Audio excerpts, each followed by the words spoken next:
મંત્રી શ્રી રાઘવજીભાઈ પટેલ દ્વારા circuit house Jamnagar ખાતે લોકસંપર્ક યોજાયો।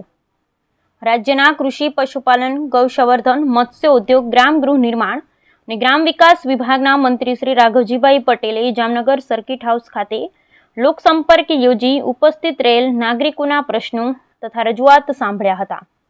તેમજ નાગરિકો દ્વારા કરવામાં આવેલ રજૂઆતને ધ્યાને લઈ સત્વરે તે અંગે યોગ્ય કાર્યવાહી હાથ ધરવામાં આવશે તેમ જણાવ્યું હતું।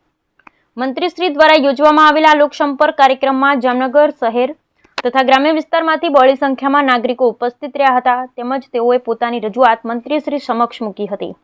અત્રે ઉલ્લેખનીય છે કે કૃષિ મંત્રીશ્રી દ્વારા જાહેર જનતા સાથે સંવાદ સેતુ સાધવા આ પ્રકારના લોકસંપર્કનું દર અઠવાડિયે શહેરના લાલ બંગલા સ્થિત સર્કિટ હાઉસ ખાતે આયોજન કરવામાં આવે છે, જેમાં બહોળી સંખ્યામાં નાગરિકો ઉપસ્થિત રહી પોતાના પ્રશ્નો તથા રજૂઆત બાબતે રૂબરૂ ચર્ચા કરે છે। કૃષિ મંત્રી શ્રી રાઘવજીભાઈ પટેલ પણ એટલી જ સહૃદયતાથી નાગરિકોના પ્રશ્નો સાંભળી તેના નિવારણ માટે સ્થળ પર જ લગત વિભાગો તથા સંબંધિતોને ટેલિફોનિક સૂચના આપી અથવા તો લેખિત કાર્યવાહી કરી લોક પ્રશ્નોના નિરાકરણનું માધ્યમ બને છે।